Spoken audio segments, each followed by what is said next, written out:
In early April 1942, as Japanese forces tightened their grip on the Philippines, the situation for American and Filipino defenders on Bataan had become desperate.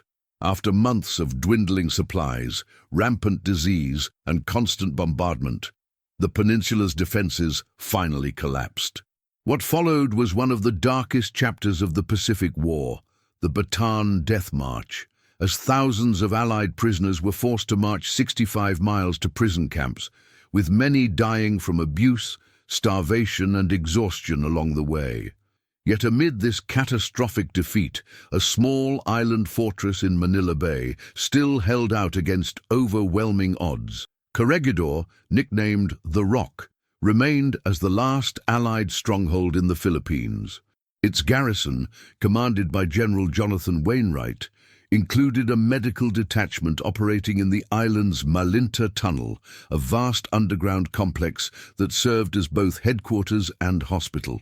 Lieutenant Commander Sarah Bennett, a 38-year-old Navy nurse from Boston, had arrived in the Philippines just 6 months before Pearl Harbor.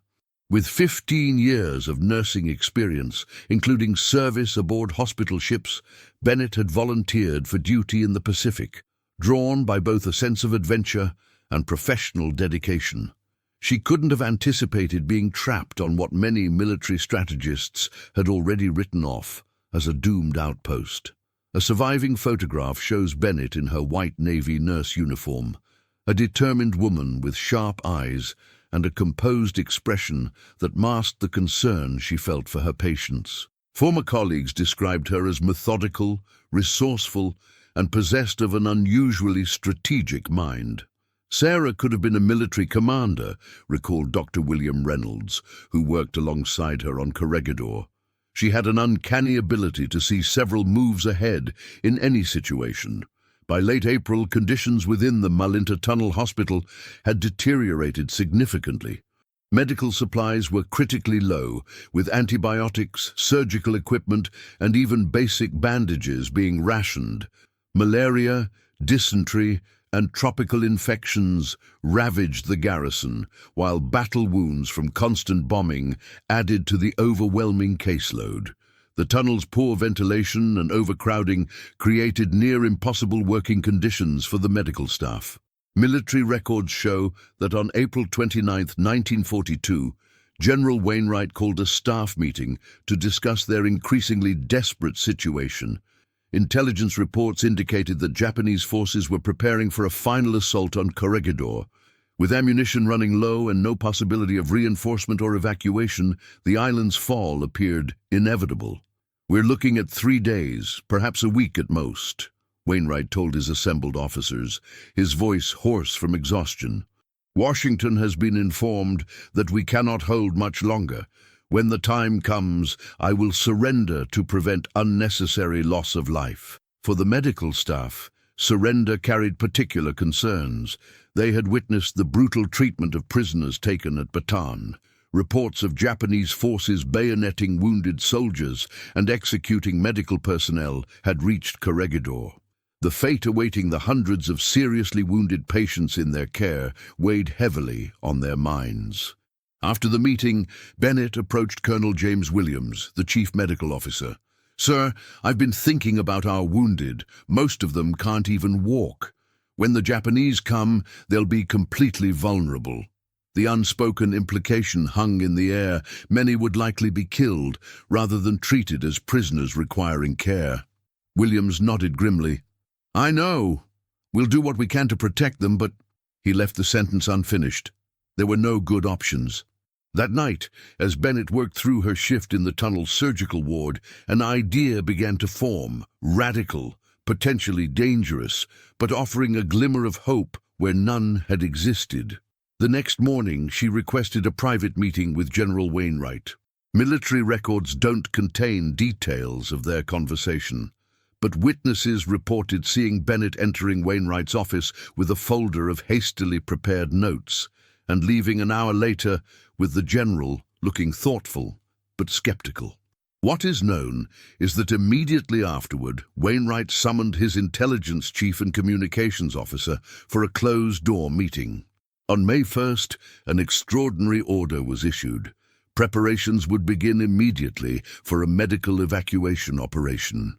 The order, signed by General Wainwright himself, directed that the most severely wounded patients be prepared for transport, hospital equipment be packed for relocation, and a landing area be cleared on the island's north shore, visible to Japanese observation planes, but disguised to appear as emergency medical preparations rather than military activity.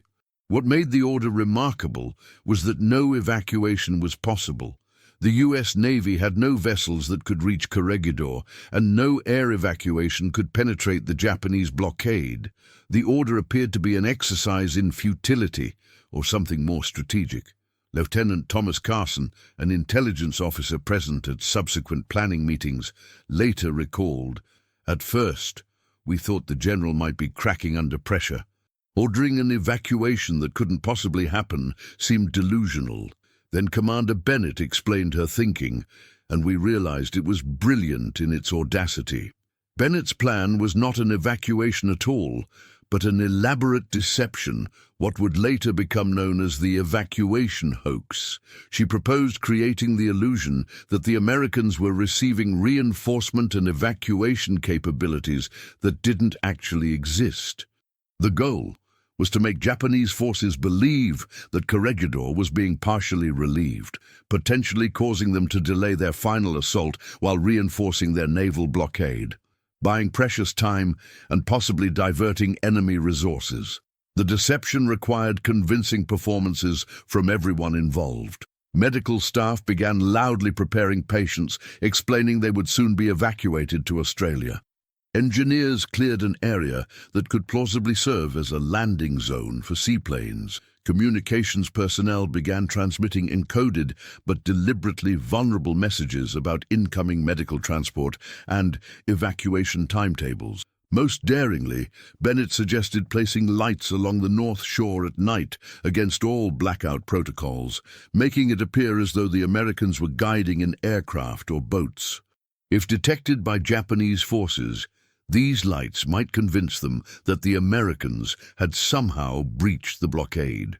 "It's a gamble," Bennett acknowledged to Colonel Williams as they implemented the plan.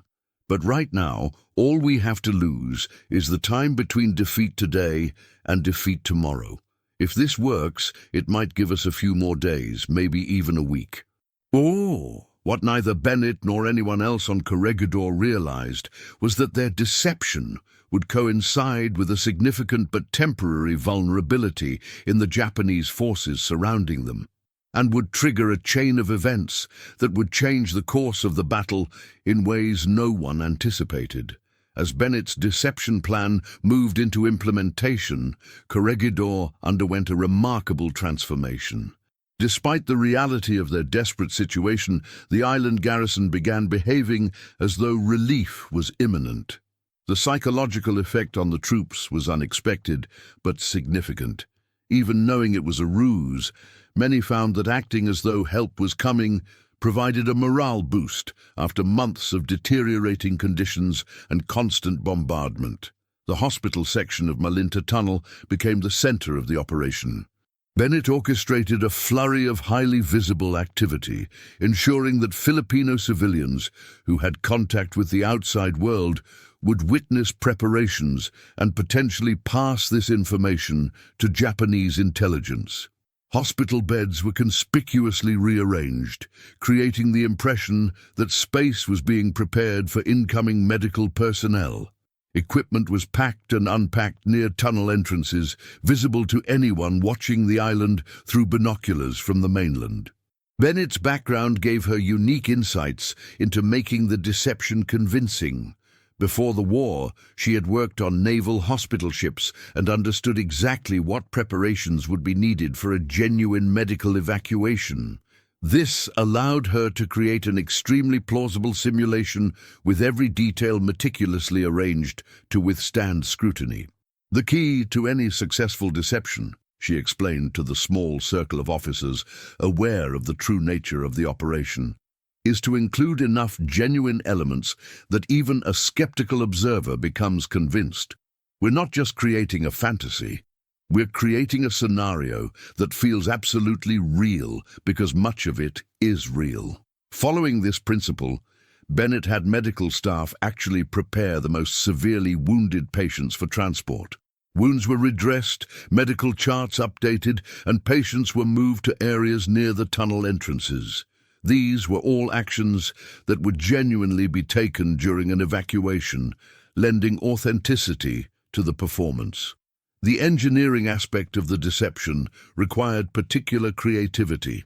Lieutenant Robert Chen, an engineering officer with pre-war experience in Hollywood set design, was brought into the plan to create convincing visual elements. Using minimal resources, Chen's team constructed collapsible framework structures that, when viewed from a distance, resembled portable medical facilities. These were erected and dismantled at irregular intervals near the designated landing zone, creating the impression of ongoing preparations. Perhaps the most dangerous element of the deception involved communications. Bennett worked with Lieutenant Commander Michael Hayes, the communications officer, to create radio traffic that would appear genuine to Japanese interceptors.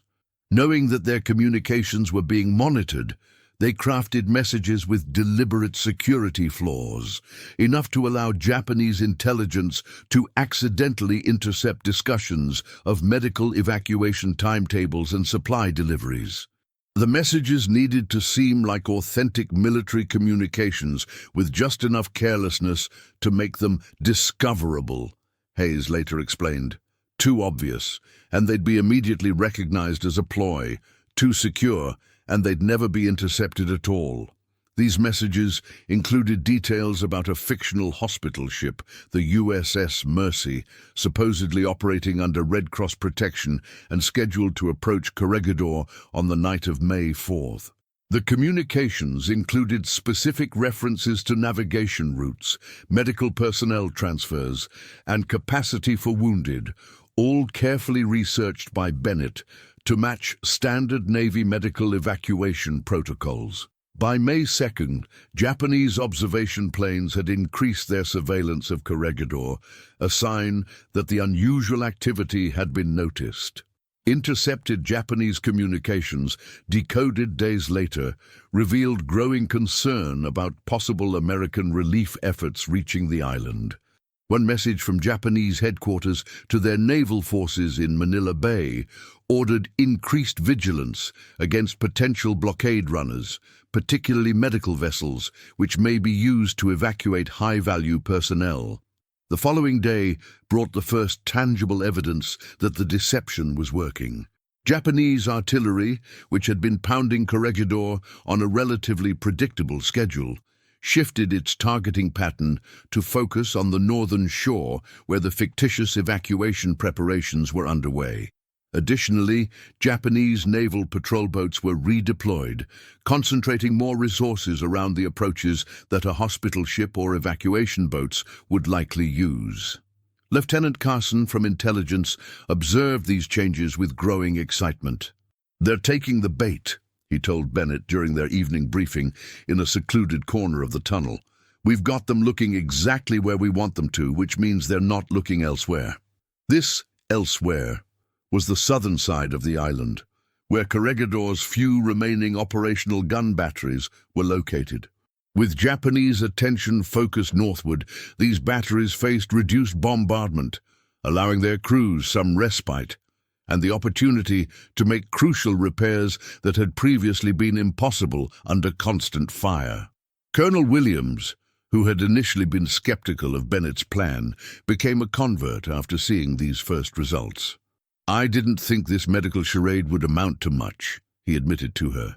"But you've managed to redirect Japanese firepower away from our most vulnerable positions. Whatever happens next, you've already given us something valuable."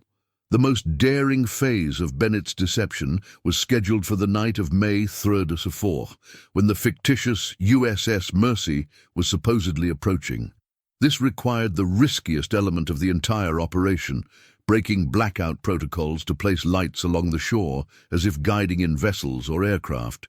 Bennett personally selected the location for each light, considering both visibility to Japanese observers and plausible deniability if challenged. If questioned, we'll claim these are emergency medical stations, she instructed the personnel involved. Stick to that story under any circumstance. As darkness fell on May 3rd, small, shielded lights began to appear along Corregidor's northern shoreline, just bright enough to be visible from Manila Bay, but positioned to suggest furtive activity rather than signals. The island had maintained strict blackout conditions for months, making these lights a dramatic departure from established protocols and virtually guaranteed to attract Japanese attention. The response was swift. Japanese naval vessels began moving toward the northern approaches of the island, searchlights sweeping the waters. Several patrol boats came dangerously close to shore, and flares were fired to illuminate the coastline. From observation posts, American personnel could see increased activity at Japanese positions on Bataan, suggesting that reinforcements were being deployed in anticipation of an American relief effort. What no one on Corregidor could have anticipated was how their deception would intersect with actual Allied operations hundreds of miles away. Unknown to Bennett or even General Wainwright, the U.S. Navy had indeed been planning a limited operation in the Philippine Sea, not to relieve Corregidor, which was considered impossible, but to disrupt Japanese naval operations and gather intelligence on fleet movements. This operation, involving the submarine USS Spearfish and a small detachment of PT boats staging from Mindanao, had been scheduled for May 4-5. When Japanese naval assets began to concentrate around Corregidor in response to Bennett's deception, they inadvertently created a gap in their southern patrol routes, precisely where the American vessels were approaching. Lieutenant Commander James Morton, captain of the Spearfish, later wrote in his patrol report, "Encountered significantly reduced enemy presence in Sector 7B. Patrol boat coverage approximately 40% of expected density based on previous intelligence. Reason for reduced Japanese presence unknown, but created exceptional operational opportunity." As Bennett's lights twinkled along Corregidor's northern shore, drawing Japanese attention like moths to a flame, a sequence of events was being set in motion that would transform her simple survival strategy into something far more significant. An inadvertent but perfectly timed offensive opportunity that Allied forces were positioned to exploit. By dawn on May 4th, as the medical staff continued their elaborate charade of preparation, Japanese forces had committed significant resources to countering the Phantom evacuation operation. 3 additional patrol boats had been deployed to the northern approaches. A destroyer had been repositioned to block potential routes from the south, and reconnaissance flights over the island had doubled. What they couldn't see was the USS Spearfish, now moving undetected through the gap in their southern patrol network, carrying specialized personnel and equipment that would dramatically change the strategic situation in Manila Bay. The morning of May 4th, 1942, found the garrison of Corregidor in a state of controlled tension. Bennett's deception operation had succeeded beyond expectations in diverting Japanese attention and resources, but everyone understood this was merely postponing the inevitable. No actual relief was coming, or so they believed. Bennett was completing her morning rounds in the Malinta Tunnel Hospital when General Wainwright's aide located her with unusual urgency. "The general needs you immediately," he said, keeping his voice low. "Something's happened." In Wainwright's command center deep within the tunnel, Bennett found the general huddled with his intelligence staff, examining a message that had arrived through their emergency submarine communications channel, a system presumed compromised and unused for weeks. "Commander Bennett," Wainwright greeted her, his expression a mixture of confusion and cautious hope. "It seems your fictional evacuation operation has intersected with reality in ways none of us anticipated." The message, partially corrupted but legible, was from Admiral Chester Nimitz, Commander-in-Chief of the Pacific Fleet. submarine spearfish delivering special personnel and equipment to southern landing point. Japanese naval redeployment creates window of opportunity. Maintain current deception activities. Acknowledge receipt. The room fell silent as the implications became clear. Bennett's evacuation hoax had inadvertently created a genuine opportunity for a limited relief operation by drawing Japanese naval assets away from their standard patrol routes. "They're coming tonight," Wainwright said. "Not with the kind of evacuation you've been simulating, but with something. The question is, can we capitalize on whatever they're bringing without alerting the Japanese that we're receiving actual support?" Bennett considered the problem from her unique perspective. "We need to intensify the deception on the North Shore," she said after a moment. "Make it even more convincing, more attention-grabbing. Whatever's coming to the south needs maximum cover." For the next 12 hours, the deception operation shifted into high gear. Bennett reorganized the medical preparation activities to be even more visible, staging dramatic movement of patients near the northern tunnel entrances. Engineers under Lieutenant Chen constructed larger decoy structures along the supposed landing zones. Most boldly, Bennett authorized the use of actual medical supply flares, their few remaining emergency signals, to be fired from the northern shore shortly after midnight, creating the impression of an incoming aircraft or vessel. Meanwhile, a small team of trusted personnel was quietly assembled for the actual rendezvous on the island's southern shore. Led by Lieutenant Carson from Intelligence, these men prepared to receive whatever the USS Spearfish was delivering under cover of darkness and distraction. As night fell on May 4th, Japanese forces around Corregidor were in a state of high alert, their attention firmly fixed on the northern approaches where all evidence suggested an American medical evacuation attempt was imminent.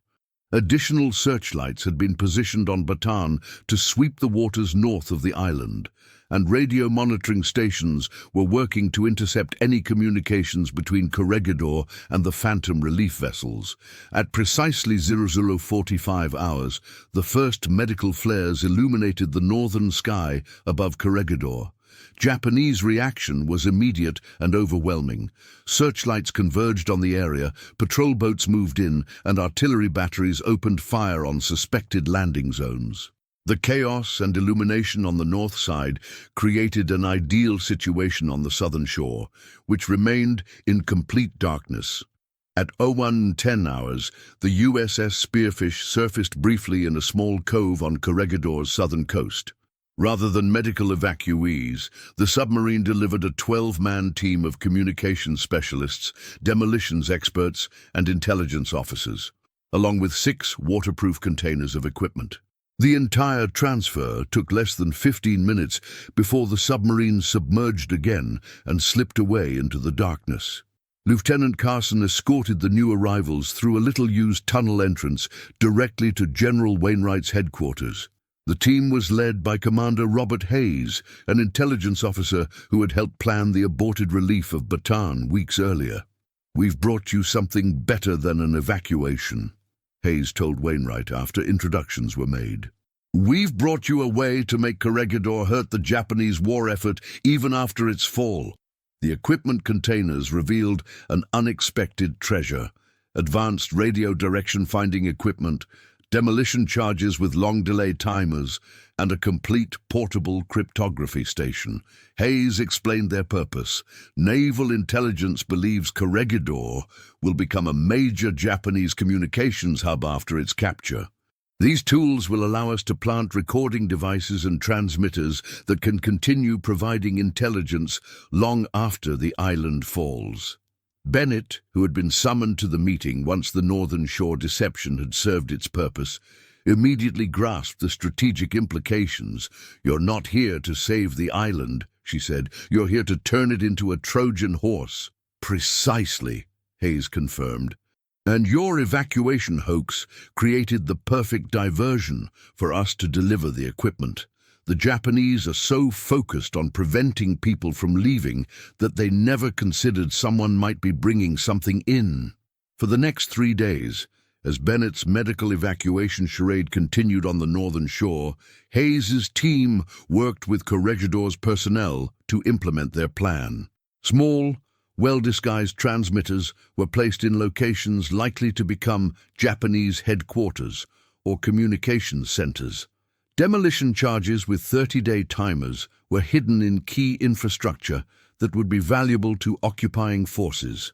Most importantly, the cryptography equipment was set up in a concealed chamber deep within a secondary tunnel system that Japanese surveys had missed during previous reconnaissance. Bennett's role evolved from creating a diversion to integrating the intelligence operation into the medical activities. Her hospital staff unwittingly provided perfect cover for the deployment of the new equipment, as the Japanese had become accustomed to seeing unusual movements and activities around the medical facilities. On May 5th, Japanese forces began their final assault on Corregidor with an intensive bombardment followed by landing operations on the eastern beaches. Despite fierce resistance, it was clear the island could not hold much longer. General Wainwright made the difficult decision to surrender on May 6th to prevent further bloodshed among his outgunned and exhausted troops. As surrender preparations began, Bennett received new orders that stunned her. She was to be evacuated with Hayes's team and critical intelligence personnel. A PBY Catalina flying boat would attempt a dangerous night landing on the southern side of the island, the opposite direction from where all Japanese attention had been focused due to her deception operation. Your knowledge of the deception plan and the planted equipment makes you too valuable to risk capture, Hayes informed her. Additionally, your medical expertise will be needed to brief naval intelligence on Japanese treatment of prisoners based on what you've observed at Bataan. Bennett initially refused. "I won't leave my patients," she insisted to General Wainwright during a tense meeting in the final hours before surrender. "I came here as a nurse. I'll stay as a nurse." Wainwright, already bearing the tremendous burden of surrender, spoke with unexpected gentleness. "Commander Bennett, your evacuation hoax has already evolved into something far more valuable than any of us anticipated. The intelligence operation you've helped establish here may save thousands of lives in the coming campaign. I'm not asking you to abandon your patients. I'm ordering you to continue serving in a different capacity." Military records confirm that on the night of May 5, 6 hours before the formal surrender of Corregidor, a PBY Catalina successfully executed a dangerous water landing in darkness on the southern side of the island. The aircraft departed with 14 personnel, including Commander Bennett, Hayes' team, and key cryptography specialists. Japanese forces, still focused on the northern approaches due to the lingering effects of the deception operation, never detected the extraction. 3 days later, Bennett arrived at Allied headquarters in Australia, where she provided critical briefings on both medical conditions in the Philippines and the details of the equipment planted on Corregidor. The subsequent intelligence operation, codenamed Listening Rock, would prove far more significant than anyone could have anticipated when her simple evacuation hoax began. When Sarah Bennett arrived in Australia on May 9, 1942, she carried more than her small bag of personal belongings and the official reports on medical conditions in the Philippines. She brought detailed knowledge of the elaborate deception operation and intelligence network now hidden on Corregidor, information that would prove invaluable in the months ahead. Within hours of her arrival, Bennett was in closed-door meetings with Admiral Arthur Carpenter, commander of Allied naval forces in the Southwest Pacific, and his intelligence staff. For nearly 8 hours, she meticulously detailed the locations of hidden transmitters, the timing mechanisms on delayed explosives, and the concealed cryptography station that remained on the captured island. What began as a desperate attempt to buy time evolved into something far more significant, she explained to the assembled officers. The Japanese now occupy an island that has been systematically prepared to serve as an Allied intelligence asset. The operation Bennett had inadvertently helped create, now officially designated Listening Rock, was about to become one of the most successful intelligence operations of the Pacific War, though its full impact wouldn't be recognized until after the conflict ended. Japanese forces, having secured Corregidor, quickly established it as a significant communications and command hub, exactly as naval intelligence had predicted. The island's strategic location and existing infrastructure made it ideal for coordinating naval and shipping operations throughout the Philippines and South China Sea. Unaware of the electronic eyes and ears now embedded within their new headquarters, Japanese commanders spoke and transmitted freely. The first intelligence breakthrough came on June 3, 1942, when a concealed microphone in what had been General Wainwright's office, now used by Japanese Admiral Masaharu Homma, captured detailed discussions of Imperial Navy deployments following the Battle of Midway. This critical information, transmitted via one of the hidden radio sets to a submarine positioned offshore, provided Allied commanders with unprecedented insight into Japanese responses to their significant defeat at Midway. Bennett, now assigned to naval intelligence in Brisbane, played a crucial role in interpreting the medical and logistical aspects of intercepted information.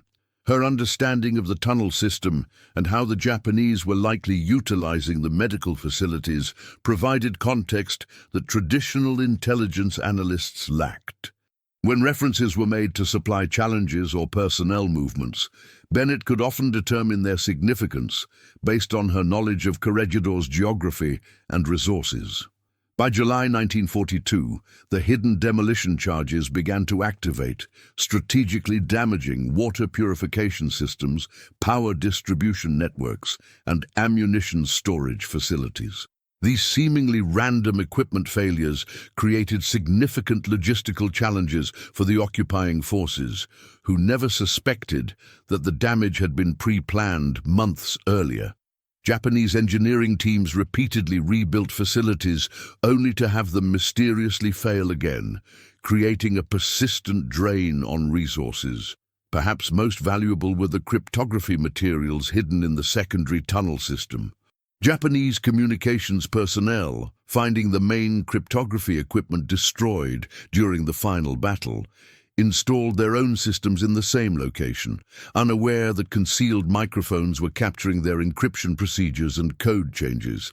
This intelligence, periodically collected by submarines that approached the island under cover of darkness, provided Allied cryptanalysts with invaluable insights that accelerated Japanese code-breaking efforts.